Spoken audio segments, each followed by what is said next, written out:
नमस्कार मित्रांनो, आपण आतापर्यंत इयत्ता 11वी अर्थशास्त्र या राज्यशासनाच्या पुस्तकातून 2 प्रकरणं चर्चा केलेली आहेत. तिसरं प्रकरण हे MPSCच्या दृष्टिकोनातून महत्त्वाचं नाही, कारण की ते सूक्ष्म अर्थशास्त्रासंदर्भात आहे. म्हणून तिसरं प्रकरण वगळून आज आपण चर्चा करणार आहोत प्रकरण क्रमांक 4 इयत्ता 11वी अर्थशास्त्र या पुस्तकातील महाराष्ट्राची अर्थव्यवस्था. तर या प्रकरणामध्ये सुरुवातीला प्रस्तावनेमध्ये महाराष्ट्राची मूलभूत माहिती दिलेली आहे. म्हणजे महाराष्ट्र राज्याची निर्मिती 1 मे 1960 रोजी झाली. ते लक्षात. त्याच्यानंतर महाराष्ट्राचा भौगोलिक नकाशा त्या ठिकाणी दिलेला आहे. महाराष्ट्राचे प्रशासकीय विभाग हा मुद्दा त्या ठिकाणी त्यांनी नमूद केलेला आहे. ते लक्षात. महाराष्ट्राचे प्रशासकीय विभागांमध्ये 2017-18चा दाखला देत असताना त्या ठिकाणी म्हटलेलं आहे मुंबई, त्या लक्षात, पुणे, नाशिक, औरंगाबाद, अमरावती, नागपूर असे किती विभाग आहेत? एकूण 6 महसूल विभाग आहेत. येत्या लक्षात. त्यांना प्रशासकीय विभाग असं म्हटलं गेलेलं आहे. येत्या लक्षात. एकूण जिल्ह्यांची संख्या 36. येत्या लक्षात. कितव्या क्रमांकाचं राज्य आहे लोकसंख्येच्या बाबतीत? 2ऱ्या क्रमांकाचं राज्य. येत्या लक्षात. 2011च्या जनगणनेनुसार 11.24 कोटी लोकसंख्या. भौगोलिकदृष्ट्या 3रं मोठं राज्य आहे. लोकसंख्येदृष्ट्या 2रं मोठं राज्य आहे. क्षेत्रफळ 3.808 लाख चौरस किलोमीटर. नागरिकीकरण येत्या लक्षात झालेलं आहे. त्याचं प्रमाण आहे 45.20%. येत्या लक्षात. त्यानंतर लिंग गुणोत्तराचं प्रमाण आहे पुरुषामागे 929 स्त्रिया, 1000 पुरुषांमागे 929 स्त्रिया. साक्षरता दर आहे 82.3%. येत्या लक्षात. तसंच 2016-17च्या आकडेवारीचा दाखला देत असताना ते पुढे म्हणतात, राज्याच्या तुलनेत महाराष्ट्राचे स्थूल राज्यांतर्गत उत्पादन GSDP आणि दरडोई उत्पन्न SPCI सर्वाधिक आहे. येत्या लक्षात. त्यानंतर महाराष्ट्राच्या अर्थव्यवस्थेची वैशिष्ट्ये कोणती आहेत त्याबद्दल ते पुढे म्हणतात. येत्या लक्षात. त्याबद्दल आपल्याला विशेष माहिती त्या ठिकाणी घेणं आवश्यक ठरतं. तर मग महाराष्ट्राच्या अर्थव्यवस्थेच्या संदर्भात काय प्रमुख माहिती या ठिकाणी पॉईंट आऊट केलेली आहे? येत्या लक्षात. तर त्यामध्ये पहिला मुद्दा आहे विपुल नैसर्गिक साधनसंपत्ती आहे, कुशल मनुष्यबळाची उपलब्धता आहे, अद्ययावत तांत्रिक सुविधा आहे, विकसित पायाभूत सुविधा आहे. महाराष्ट्र हे नवनिर्मिती, कौशल्य विकास, गुंतवणूक आणि पर्यटन यासाठी लोकप्रिय आहे. हे महाराष्ट्राच्या अर्थव्यवस्थेची काय सांगितलं गेलेले आहेत? तर ती हे वैशिष्ट्य आहेत. येत्या लक्षात. ज्या वेळेला तुम्ही वैशिष्ट्यांबद्दल बोलतात त्यावेळेला तुम्हाला वेगवेगळ्या आस्पेक्टने म्हणजे साधनसंपत्ती, येत्या लक्षात, त्याच्यानंतर तिथलं कौशल्य याच्या बाबतीत तुम्हाला भूमिका स्पष्ट करणं आवश्यक असतं. असो, महाराष्ट्राच्या आर्थिक विकासाबद्दल कृषी अर्थशास्त्राबद्दल माहिती देत असताना पुढं नमूद केलेलं आहे कृषी अर्थ क्षेत्राच्या बाबतीमध्ये कृषी आणि संलग्न क्षेत्र राज्याच्या आर्थिक विकासामध्ये प्रमुख भूमिका पार पाडतं. महाराष्ट्राच्या आर्थिक सर्वेक्षणानुसार कृषी आणि संलग्न क्षेत्रातील राज्याचे एकूण उत्पादनाचे मूल्यवर्धित प्रमाण म्हणजे व्हॅल्यू ॲडिशन. येतं लक्षात. मूल्यवर्धित प्रमाण म्हणजे काय? Value addition. येतं लक्षात. या गोष्टी तुम्हाला लक्षात ठेवणं अत्यंत आवश्यक आहे. व्हॅल्यू ॲडिशननुसार की कोणत्या याच्यानुसार? येतं लक्षात. त्याशिवाय तुम्ही आम्ही हे उत्तरं लिहू शकत नाही किंवा देऊ शकत नाही. आता ज्या वेळेला तुम्हाला व्हॅल्यू ॲडिशन ही संकल्पना या ठिकाणी मी सांगतो आहे त्यावेळेला तुम्हाला ही संकल्पना मूलभूतरित्या माहिती असणं गरजेचं आहे. येतं लक्षात की नेमकं व्हॅल्यू ॲडिशन म्हणजे काय? येतं लक्षात. त्याशिवाय आपल्याला या मूलभूत प्रश्नांची उत्तरं देता येणं शक्य नाही. त्याच्यानुसार प्रमाण किती सांगितलं आहे? 15.3%. आणि 2016-17च्या मध्ये हे प्रमाण किती होतं? 12.2%. आता 1-2च्या आकडेवारीनुसार 15.3% होतं. 16-17च्या आकडेवारीनुसार 12.2% होतं. 15.3 वरून 12.2 पर्यंत हे खाली घसरलेलं आहे. म्हणजे कृषी क्षेत्राचा व्हॅल्यू ॲडिशनच्या दृष्टिकोनातून होणारे मूल्यवर्धन वाढलं आहे की घटलं आहे, तर ते घटलेलं आहे. येतं लक्षात. हा सगळ्यात महत्त्वाचा भाग या ठिकाणी आम्ही लक्षात ठेवणं गरजेचं आहे. कारण की आपल्याला काय वाटू शकतं, वाढलेला असेल. येतं लक्षात. असा अंदाज नाही बांधता येणार. येतं लक्षात. तर त्या ठिकाणी ते घटलेलं दिसतं. येतं लक्षात. म्हणजे कृषीवरचं अवलंबित्व महाराष्ट्रच्या अर्थव्यवस्थेचं वाढलं आहे की घटलं आहे, तर घटलेलं आहे. आकडेवारी तशी स्पष्ट दिलेली आहे किंवा तशी दिसते आपल्याला. कृषी क्षेत्रातील सर्वसाधारण समस्यांमध्ये काही समस्या या ठिकाणी प्रमुखरित्या मांडलेल्या आहेत. जमीन धारणेचा कमी आकार आहे, उत्पादकता पण कमी आहे. म्हणजे जमीन धारणेचा आकार पण कमी आणि उत्पादकता पण कमी. सीमांत अल्प भूधारकता आहे. सीमांत शेतकऱ्यांच्या संख्येत वाढ झालेली आहे. सीमांत शेतकरी म्हणजे लँड होल्डिंग कपॅसिटी त्यांची कमी आहे अशी लोक. रासायनिक खते आणि कीटकनाशकांच्या अतिवापरामुळे जमिनीची जी अवनती झालेली आहे, ज्याला इंग्रजीमध्ये लँड डिग्रेडेशन म्हणतात, सॉईल डिग्रेडेशन म्हणतात. येत्या लक्षात. शेतकऱ्यांचा कर्जबाजारीपणा आहे.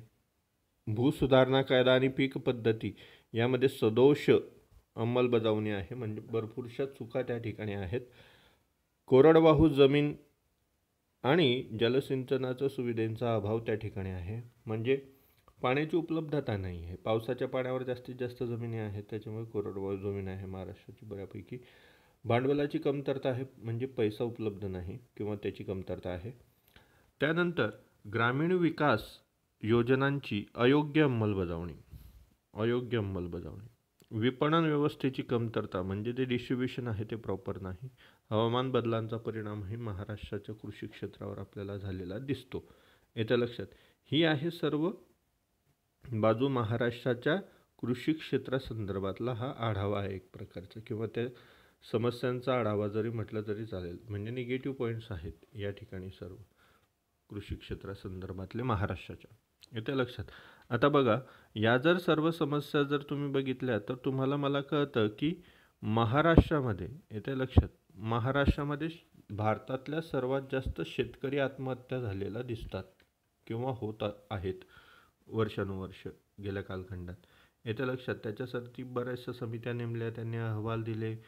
मात्र प्रत्यक्षात जमिनीवरची परिस्थिती काही फारशी बदललेली आपल्याला दिसत नाही. येत्या लक्षात. आणि त्यातल्या त्यात आता पंजाबचं शेतकरी आंदोलन करतो आहे आणि पंजाबच्या शेतीची स्थिती काय आहे हे बऱ्यापैकी लोकांना माहिती आहे. मात्र तरी पण त्याचं राजकीयीकरण होताना दिसतंय. कारण की तिथला शेतकरी सदन असताना जर त्याची परिस्थितीला त्यांना जर हे पडसाद चुकीचं वाटत असेल, तर महाराष्ट्रामध्ये जरी, तर या गोष्टींची गरजच आहे. शेतकऱ्याला प्रबळ करणं गरजेचं आहे, त्याच्या हातात जास्तीत जास्त पैसा देणं गरजेचं आहे. येतं लक्षात. कारण की आज महाराष्ट्रातला शेतकरी हा अल्पभूधारक आहे, कोरडवाहू जमिनीचा धारक आहे, जलसिंचनाच्या सुविधा नाही. अशा याच्यामध्ये त्याच्याकडे जे थोडं उत्पादन आहे, ते थोडंसं उत्पादन कृषी उत्पन्न बाजार समितीमध्ये नेऊन आणखी त्याचं नुकसान होताना आपल्याला दिसतं आहे. येत्या लक्षात. जो खरा शेतकरी आहे त्याला महाराष्ट्राच्या शेतीची आणि APMC मार्केट, कृषी उत्पन्न बाजार समित्यांची गत माहिती आहे. येत्या लक्षात. आणि हे जे नवीन कृषी कायदे आणले, निश्चितच त्याच्याने महाराष्ट्रातल्या अल्पभूधारकांचा फायदा होणार आहे. येत्या लक्षात. असं शास्त्रीयदृष्ट्या किंवा जे कायद्यामध्ये नमूद केलेलं आहे त्या दृष्टिकोनातून कोणीही त्याची शाश्वती देऊ शकतं. येत्या लक्षात. मात्र त्याला एका पॉलिटिकल बाजूने अँगल देण्यात येतो आहे, ती गोष्ट वेगळी. कारण की भारतातल्या प्रत्येक कृषीप्रधान राज्याची परिस्थिती ही काही सारखी नाही आहे. सदन पंजाबला मात्र दुसऱ्या कोणत्या तरी मार्गाने बघितलं जातं आहे, कारण की त्या ठिकाणी सर्वात जास्त आडत्यांचं प्रमाण आहे. येत्या लक्षात. मध्यस्थींचं प्रमाण आहे. आणि नेमका या कायद्यांचा उद्देश मध्यस्थांना हटवणंच आहे. त्याच्यामुळे ते आंदोलन त्या ठिकाणी राजकीयदृष्ट्या प्रेरित होत आहे. येत्या लक्षात. पुढचा मुद्दा, महाराष्ट्राच्या आर्थिक पाहणी 2017-18 नुसार कृषी क्षेत्राच्या विकासासाठी सरकारने गेलेल्या योजना. येत्या लक्षात. आता या योजना, हे जे उपाय त्यांनी केलेले आहे महाराष्ट्र शासनाने, वाजवी दरामध्ये दर्जेदार बियाणे, चं वितरण, खते कीटकनाशकांच्या वितरण केंद्रात झालेली वाढ येत्या लक्षात. कृषी पंपांचे विद्युतीकरण येत्या लक्षात. त्यानंतर आवश्यकतेनुसार पतपुरवठा, कृषी उत्पन्न बाजार समिती, कृषी उत्पादन निर्यात क्षेत्रे, बांधणी सुविधांची उपलब्धता या ठिकाणी ते म्हटलेलं आहे. आता ही पुस्तकी भाषा आहे. काही लोकांना जे खरं शेतकरी म्हणून वाचत असतील किंवा शेतकी ज्यांना माहिती असेल तिच्यातल्या समस्या, आता हे सगळं कागदोपत्री शेवटी कसं आहे, त्या ठिकाणी आपल्याला मुद्दा कोणता आहे, उपाययोजना कोणत्या केलेल्या आहेत. आता ह्या उपाययोजना आपल्याला परीक्षेला विचारल्या जाणार नाही, कारण की या जे उपाययोजनांच्या ऐवजी आपल्याला काय विचारल्या जातात, महाराष्ट्र शासनाने त्यासाठी आखलेल्या योजना किंवा अंमलबजावणी केलेल्या स्कीम्स या ठिकाणी आपल्याला विचारल्या जातात. त्याच्यामुळे हा मुद्दा तुम्ही केला नाही तरी चालू शकतो. येत्या लक्षात. पुढचा आहे उद्योग क्षेत्र, त्याच्या संदर्भात माहिती दिलेली आहे. आता उद्योग क्षेत्रानंतर तुमच्या माझ्यासमोर महत्त्वाचा मुद्दा त्या ठिकाणी येतो, तो म्हणजे उद्योग क्षेत्रामध्ये आपल्याला त्या ठिकाणी नमूद केलं आहे 2016-17 नुसार महाराष्ट्र औद्योगिकदृष्ट्या अग्रेसर आहे. महाराष्ट्राच्या तसेच देशाच्या आर्थिक विकासात राज्याच्या औद्योगिक क्षेत्राचा मोठा वाटा आहे. उद्योग क्षेत्रामध्ये शेती क्षेत्रातील अतिरिक्त कामगारांना सामावून घेण्याची क्षमता आहे. त्यामुळे बाजारांमध्ये विविधता, उच्च उत्पन्न व उच्च उत्पादकता निर्माण होते. भारताच्या निव्वळ मूल्य जमावर्धित म्हणजे NVAचा लॉंग फॉर्म होतो नेट व्हॅल्यू ॲडिशन. येते लक्षात. नेट व्हॅल्यू ॲडिशन हे त्याचं नाव आहे, NVA. ओके. अक्षरामध्ये थोडी तुटकता आहे, पेन प्रॉब्लेम आहे, त्याच्यामुळे थोडं मी ओरली जे बोलतोय त्याच्याकडे लक्ष ठेवा. येते लक्षात. ज्या वेळेला तुम्हाला या NVAचा मुद्दा येतो त्यावेळेला तुम्हाला भारताच्या निव्वळ मूल्यवर्धित उत्पादनात, म्हणजे भारताचं जर 100% पकडलं तर NVAनुसार महाराष्ट्राचा वाटा किती येतो, 18% येत आहे 2016-17 नुसार.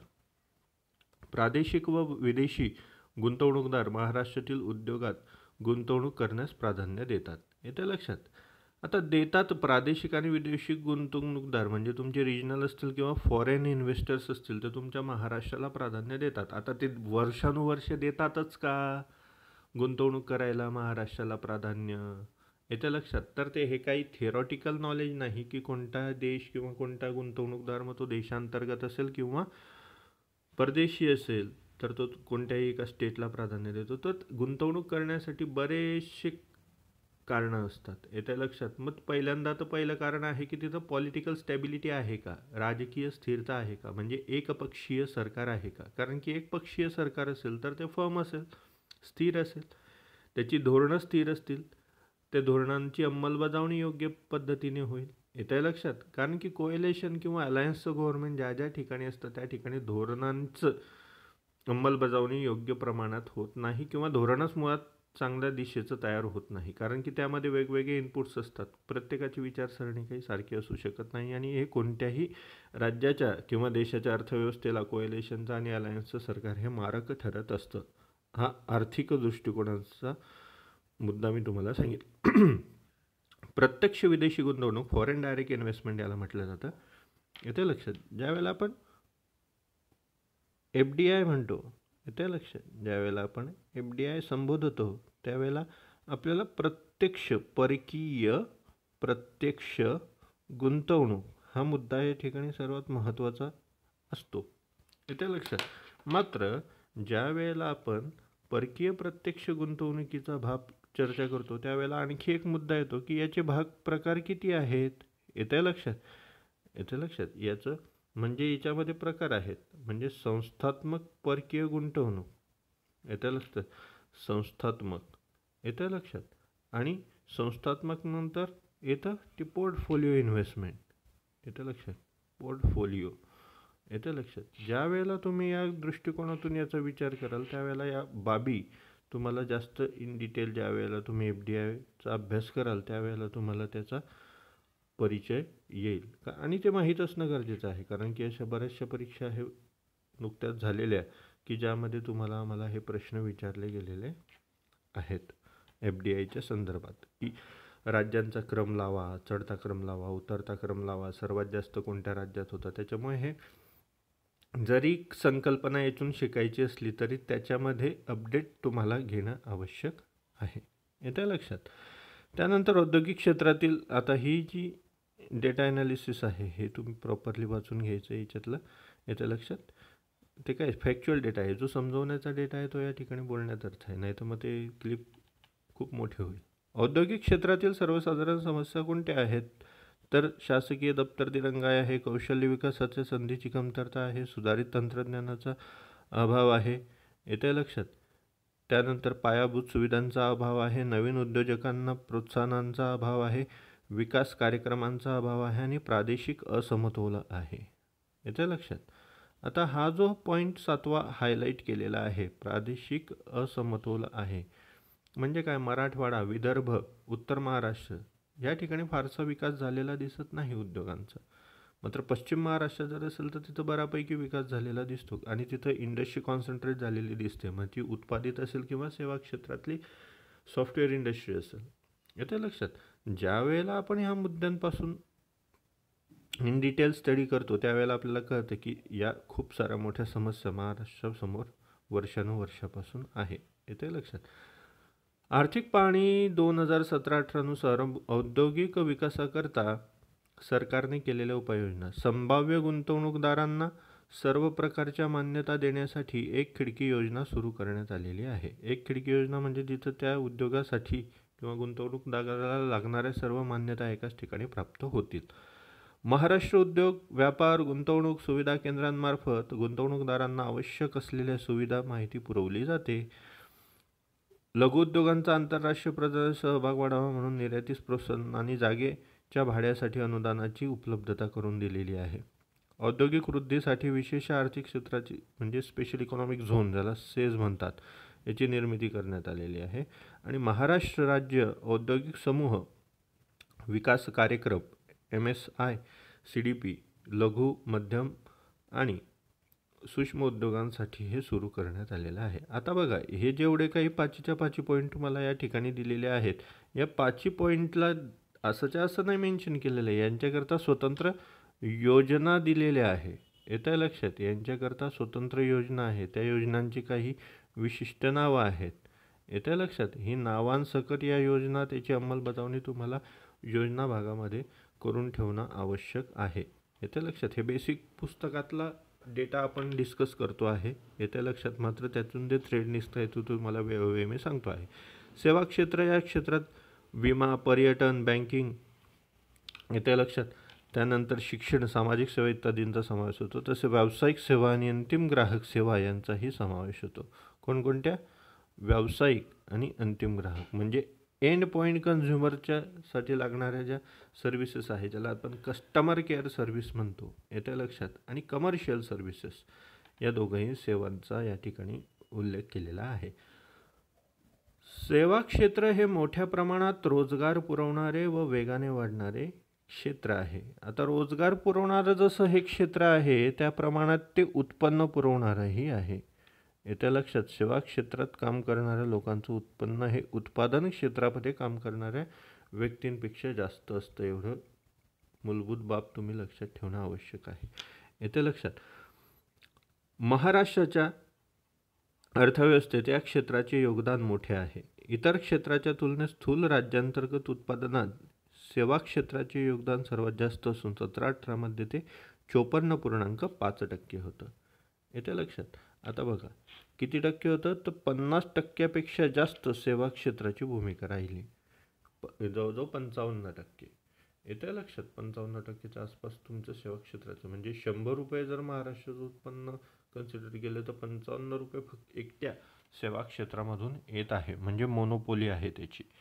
येत्या लक्षात. म्हणजे कुठंतरी ते इम्बॅलन्स दिसतं आणि जर या सेवा क्षेत्राला फटका बसला तर मग तुमचं अर्थव्यवस्था राज्याची कोलमडणार, कारण की तुमची अर्थव्यवस्था कललेली आहे, झुकलेली आहे एका बाजूला. येत्या लक्षात. आणि विशेष करून ती अशा सेवांमध्ये झुकलेली आहे की ज्याच्यावर आंतरराष्ट्रीय बदलाचा सहजगत्या परिणाम होऊ शकतो. येत्या लक्षात. या बाबी या ठिकाणी विचारात घेणं गरजेचं आहे. सेवा क्षेत्राच्या वाढीस चालना देणारे काही प्रमुख उद्योग आहेत. येथे लक्षात मध्ये प्रामुख्याने अर्थतंत्र, माहिती तंत्रज्ञान, information technology, IT, startups, cloud computing, विजेवरील वाहने, संरक्षण, पर्यटन व खाजगी विद्यापीठे होय.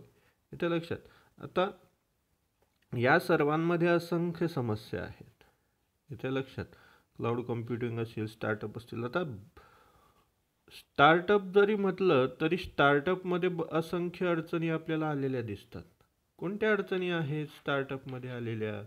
की सुरू तर होतात, मात्र पहिल्या 3 वर्षामध्येच बंद होण्याचं प्रमाणही बऱ्याच मोठ्या पातळीवर आपल्याला आलेलं दिसतं. बंद झालेले स्टार्टअप दिसतात. कशामुळे महाराष्ट्रामध्ये फारसे यशस्वी होऊ शकले नाही किंवा झालेले नाही आहेत? कंपॅरेटिव्ह डेटाचा स्टडी करतात. क्लाउड कॉम्प्युटिंग आहे बऱ्यापैकी. येत्या लक्षात पर्यटन हे तर सगळ्यात मोठं अडचणीचा भाग झालेला आहे सध्याच्या याच्यामध्ये, कारण की लॉकडाऊन होतं त्याच्यामुळे सगळं कोलमडलेलं आहे, विस्कटीत झालेलं आहे. खाजगी विद्यापीठं यांची चांदीच चांदी आहे. खाजगी विद्यापीठं उकळून महाराष्ट्राच्या यूथचं किंवा महाराष्ट्राच्या तरुणाचं काय भलं झालं आहे मला माहीत नाही किंवा तुम्हाला माहीत नाही, मात्र संस्था चालकांचं मात्र प्रचंड भलं झालेलं आहे. सेवा क्षेत्रामध्ये प्रचंड मोठा कराचा महसूल सरकारला मिळालेला आहे आणि त्या संस्था चालकांना प्रचंड पैसा मिळाला, मात्र रोजगार काही त्या तुलनेत वाढलेला आपल्याला दिसत नाही. ही नाण्याची नकारात्मक बाजू आपण नाकारू शकत नाही. ओके, शासनातर्फे सेवा क्षेत्रात वाढ द्वितीय क्षेत्राच्या शहरांमध्येही करण्याचा प्रयत्न सुरू आहे. त्यासाठी विविध कार्यक्रम हाती घेतलेले आहे. म्हणजे जे काही बेसिक तुमचे आमचे स्कीम्स आहेत त्याच्यामध्ये त्यांनी योजना सुरू करण्याचा प्रयत्न केलेला आहे. ते लक्षात. आता पुढचा मुद्दा आहे त्या ठिकाणी सेवा क्षेत्रातले मुख्य घटक कोणते आहेत? तर सेवा क्षेत्रातले मुख्य घटक आहे पायाभूत संरचना. येत्या लक्षात पायाभूत संरचना म्हटलेलं आहे या ठिकाणी. येत्या लक्षात सुविधा नाही म्हटलं, संरचना म्हणजे काय? स्ट्रक्चर. येत्या लक्षात.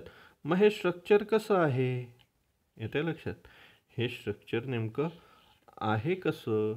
तर हे स्ट्रक्चर नेमकं तुम्हाला खालच्या याच्यामध्ये पिन पॉईंटला दिलेले दिसते ट्री डायग्रामच्या मध्ये. येते लक्षात. मग पायाभूत सुविधांचे वर्गीकरण कसं केलेलं आहे? तर एक आर्थिक पायाभूत सुविधा आणि दुसरा सामाजिक. आर्थिकमध्ये येतात ऊर्जा, वाहतूक आणि संदेशवहन, आणि सामाजिकमध्ये येतात आरोग्य आणि शिक्षण. ऊर्जा, एनर्जी, वाहतूक, ट्रान्सपोर्टेशन, संदेशवहन, कम्युनिकेशन, हेल्थ, एज्युकेशन. येतं लक्षात. म्हणजे आर्थिक आणि सामाजिक या 2 घटकांच्या आधारे स्ट्रक्चरिंग करण्यात आलेलं आहे. येतं लक्षात. ज्या वेळेला तुम्हाला या गोष्टी वाचायला मिळतात, त्याचं स्ट्रक्चरिंग करतं, तर आर्थिक पायाभूत सुविधांमध्ये ऊर्जा, वाहतूक, संदेशवहन याच्यातली परिस्थिती काय आहे? तर बघा या ठिकाणी दिलेले आहे. आर्थिक पायाभूत विकासासाठी योजलेले उपाय कोणते आहे?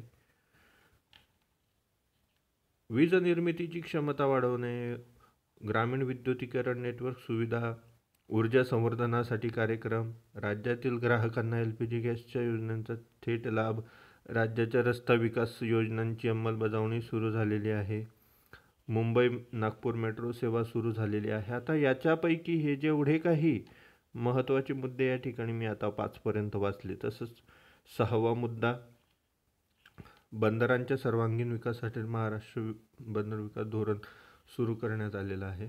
आता बघा हे जे ज्या वेळेला तुम्हाला 6च्या 6 मुद्दे येतात त्याच्यापैकी 90% मुद्दे हे केंद्राच्या अखत्यारीत आहे, केंद्र शासनाच्या अखत्यारीत.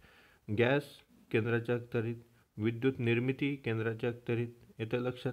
इन्सेंटिव्हच्या दृष्टिकोनातून रस्ता विकास बऱ्यापैकी जे 4 लेन आणि 6 लेन आहे ते नॅशनल हायवे ऑथॉरिटीच्या अखत्यारीत बांधकामं सुरू आहे. राज्याची कामं तर सध्या ठप्पच पडलेली आहे.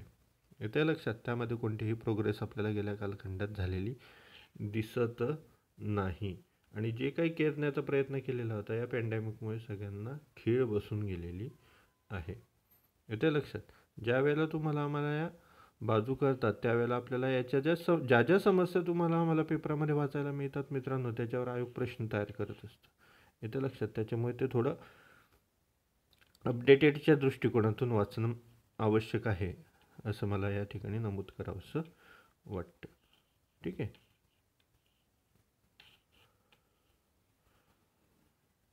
ज्या वेळेला 30 सप्टेंबर 2017 रोजी नोंदणीकृत इंटरनेट ग्राहकांची संख्या महाराष्ट्राची जर मोजली तर ती होती 5.45 कोटी रुपये. पुढचा मुद्दा आहे सामाजिक पायाभूत सुविधा. मग तिच्यामध्ये आरोग्य आणि शिक्षण येतं. याचं किती वाभाडं निघालेलं आहे तुम्हाला माहिती आहे, कारण की सरकारी जिल्हा परिषदांच्या आता डिसले सरांना जिल्हा परिषदेच्या एका शिक्षकाला जागतिक पातळीवरचा सन्मान मिळतो, मात्र त्याच ठिकाणी जिल्हा परिषदांची इतर ठिकाणची शाळेची अवस्था ही अत्यंत दयनीय झालेली आपल्याला दिसते. आणि कुठंतरी महाराष्ट्रामध्ये वारंवार ठराविक कालावधीनंतर अंगणवाडी का सेविका असतील, शिक्षक असतील, येते लक्षात, सफाई कर्मचारी असतील, हे वारंवार संप करताना दिसतात. आणि ज्या राज्यात, ज्या देशामध्ये शिक्षक, नवी पिढी घडवणारा व्यक्ती, येते लक्षात, आरोग्यसेवक हे जर स्वतःच्या हक्क मागण्या पूर्ण होत नसल्यामुळे रस्त्यावर उतरत असतील तर ते राज्य प्रगतिशील आहे असं आपल्याला म्हणता येणार नाही. येते लक्षात. हा मुद्दा तुम्ही एस-ला वापरू शकतात तुमच्या राज्यसेवेच्या. असं सामाजिक पायाभूत सुविधांच्या बाबतीमध्ये ज्यावेळेला आपण विचार करतो त्यावेळेला पहिलं येतं शिक्षण. शिक्षण ही मानवाची मूलभूत गरज आहे वगैरे या ठिकाणी त्यांनी मेन्शन केलेलं आहे. ते फारसे डिस्कस करण्याची या ठिकाणी गरज नाही, ते कारण की ते प्रश्नाच्या स्वरूपात येत नाही. मानवी संसाधनाचा विकासासाठी तो अत्यंत महत्त्वाचा घटक आहे. याचं लक्षात. ह्युमन रिसोर्स डेव्हलपमेंट याच्यासाठी ते अत्यंत गरजेचं आहे. मग शिक्षणाचे 4 स्तर कोणते? प्राथमिक, माध्यमिक, उच्च माध्यमिक आणि उच्च शिक्षण. येतं लक्षात. ज्या वेळेला आपल्याला हे दिसतं 4 स्तर, त्याच्यानंतर प्राथमिक स्तराचा या ठिकाणी बेसिकली विचार केलेला आपल्याला दिसतो. त्यामध्ये आपल्याला एक शिक्षणाचा आकार महाराष्ट्रातला आकडेवारीतून दाखवण्याचा प्रयत्न केलेला आहे.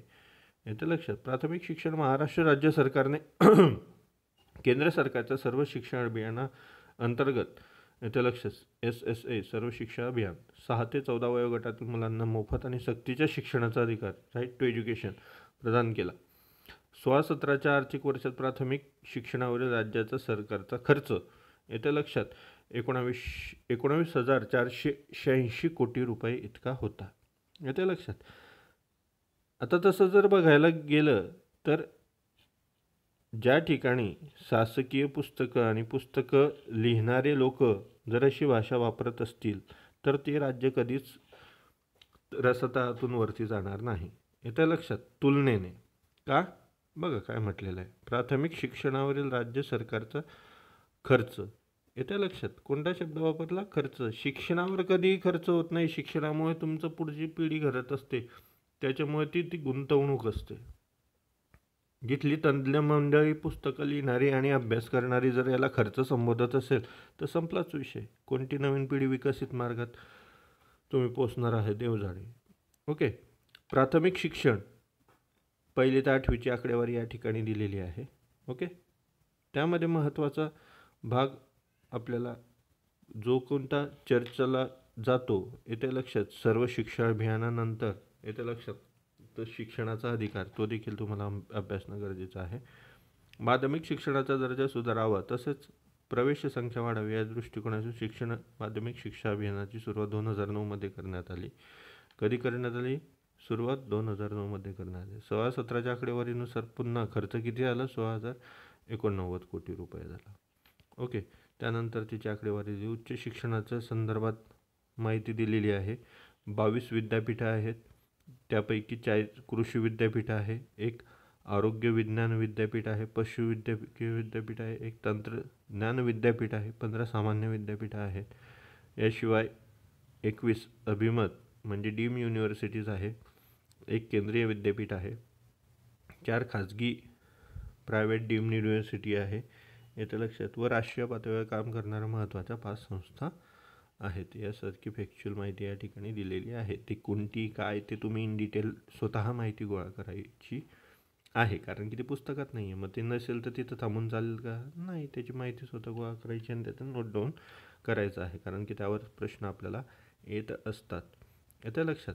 आता सगळ्यात महत्त्वाचा मुद्दा याच्यामध्ये राज्याने उदारीकरण, खाजगीकरण, जागतिकीकरण म्हणजे LPG येते लक्षात. लिबरलायझेशन, प्रायव्हेटायझेशन, ग्लोबलायझेशन, मराठीमध्ये उ खा जा, उदारीकरण, खाजगीकरण आणि जागतिकीकरण येते लक्षात. ज्या वेळेला तुम्हाला आम्हाला याचा मुद्दा विचारात घ्यावा लागतो त्यामध्ये परिणाम काय झाला शिक्षणावर येते लक्षात. परिणाम काय झालेला आहे हे आपल्याला बघणं गरजेचं आहे येते लक्षात.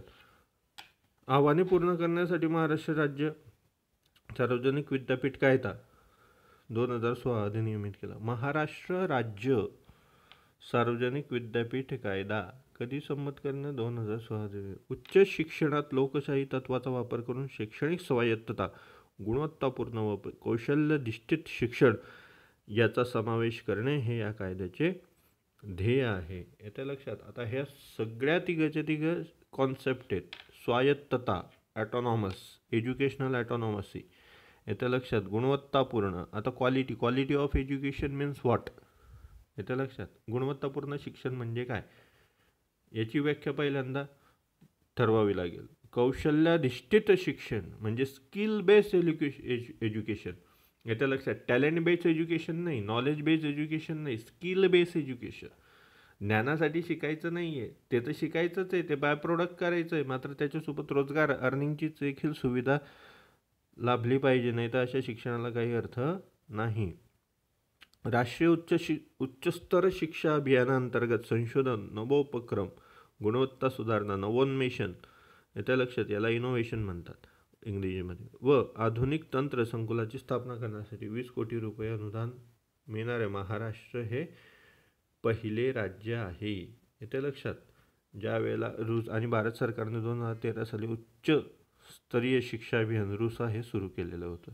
हा सगळ्यात महत्त्वाचा पॉईंट ऑफ व्ह्यू आहे, लक्षात ठेवा. रुसा कधी सुरू आलं? भारत सरकारच्या स्पॉन्सरशिपने 2013ला सुरू झालेलं आहे.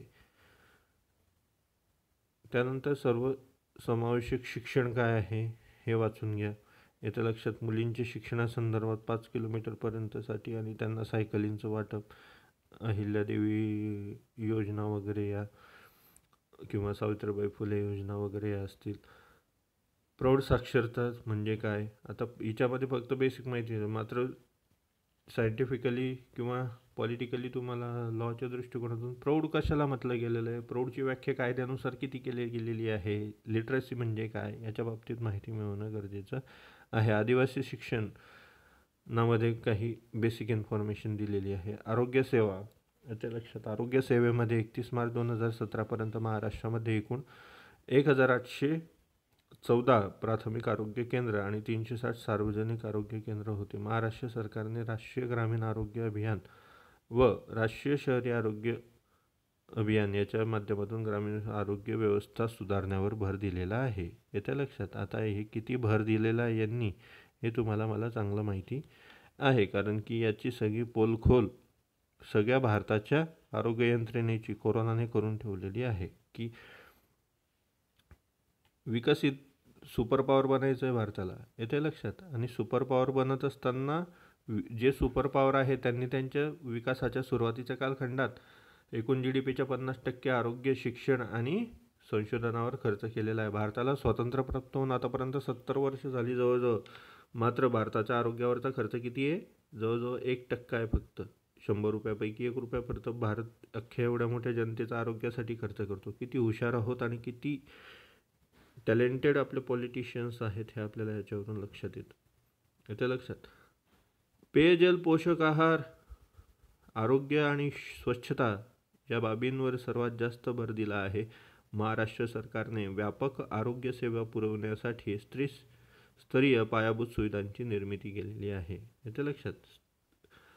आरोग्य सेवा पुरवण्यासाठी किती स्तरीय तयारी केलेली आहे? 3 स्तरीय. मग हे 3 स्तर कोणते आहेत येते लक्षात? तर ते आहेत प्राथमिक आरोग्य केंद्र व सार्वजनिक आरोग्य केंद्र, दुय्यम स्तरावर जिल्हा, उपजिल्हा रुग्णालय आणि जिल्हा रुग्णालय, असे ते 3 स्तर आहे. तृतीय स्तरावर सुसज्ज वैद्यकीय महाविद्यालय व प्रमुख शहरांमध्ये सुपर स्पेशालिटी दवाखाने इत्यादींचा समावेश करण्यात आलेला आहे असं ते त्या ठिकाणी नमूद करतात. पर्यटनामध्ये 2025 पर्यंत स्थान देणं. पर्यटन धोरण कधीचं आहे तर महाराष्ट्राचं पर्यटन धोरण 2016चं आहे. 25 पर्यंत महाराष्ट्राला अग्रगण्य पर्यटन बनवणे, पर्यटनातील गुंतवणूकदारांना आकर्षित करून ₹30,000 कोटी रुपयांची रक्कम वाढवणे वगैरे वगैरे या बाबी या ठिकाणी दिलेल्या आहे. मग आरापुरी महोत्सव असतील वगैरे, हा तुमचा भूगोलाचाही भाग आहे, हे त्या लक्षात. भूगोल आणि अर्थव्यवस्थेचा मिक्स भाग आहे. टुरिझम इकॉनॉमी, टुरिस्ट इकॉनॉमी असं तुम्ही त्याला म्हणू शकता. त्याच्याकरता वेगवेगळ्या MTDC वगैरे कोणकोणत्या योजना राबवलेल्या आहेत तर उदाहरणार्थ या ठिकाणी एक योजना दिलेली आहे. महाराष्ट्र पर्यटन विकास महामंडळ MTDC करून महाभ्रमण ही योजना कार्यान्वित करण्यात आलेली आहे.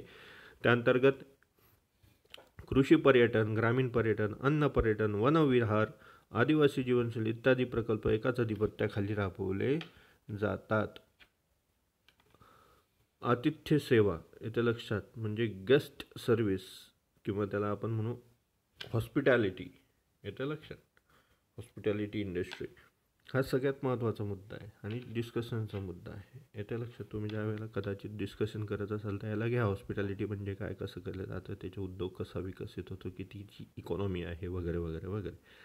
महाराष्ट्रात आतिथ्य सेवा झपाट्याने वाढण्याचे कारण म्हणजे पर्यटन क्षेत्रात होणारी वाढ. कारण की त्यावेळेला तुमचे पर्यटन येणार, मग त्यांना काय लागणार, त्यांना कॅब लागणार, कार लागणार, त्यांना जेवण लागणार, त्यांना इतर मनोरंजनाची साधनं लागणार. येथे लक्षात वेगवेगळ्या गोष्टी त्या ठिकाणी आहे. हवाई प्रवास, जलप्रवास, मुंबई गोवा एक्सप्रेसवे वगैरे सारख्या गोष्टी तुम्हाला त्या ठिकाणी इन्फ्रास्ट्रक्चरच्या दृष्टिकोनातून करणं, ते पुरवणं गरजेचं आहे.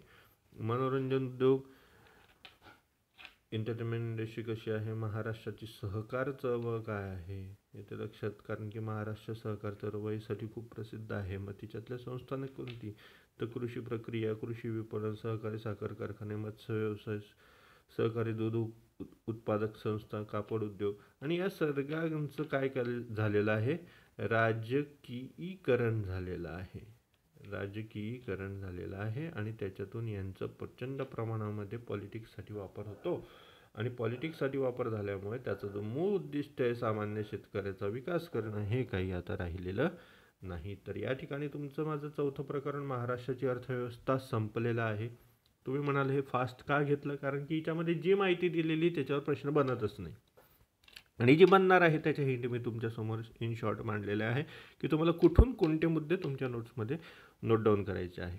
ज्यावेळेला मी करंट्स अफेअर घेईल त्यावेळेला तुम्हाला याचे करंट्स अफेअर मी प्रोव्हाइड करेल ऑडिओ व्हिडिओच्या माध्यमातून. मात्र या ठिकाणी या चौथ्या प्रकरणामध्ये जो मुद्दा कसा समजवायचा आहे, नेमकं काय म्हटलेलं आहे आणि तुम्हाला त्याला कुठे स्ट्रेच करायचं, ह्या गोष्टी तुम्हाला मला माहीत असणं गरजेचं आहे. म्हणून मी हे एक फास्ट ट्रॅकमध्ये हा लेक्चरचा भाग घेण्याचा प्रयत्न केलेला आहे. ओके, ठीक आहे, भेटूया पुढच्या प्रकरणामध्ये. Thank you very much.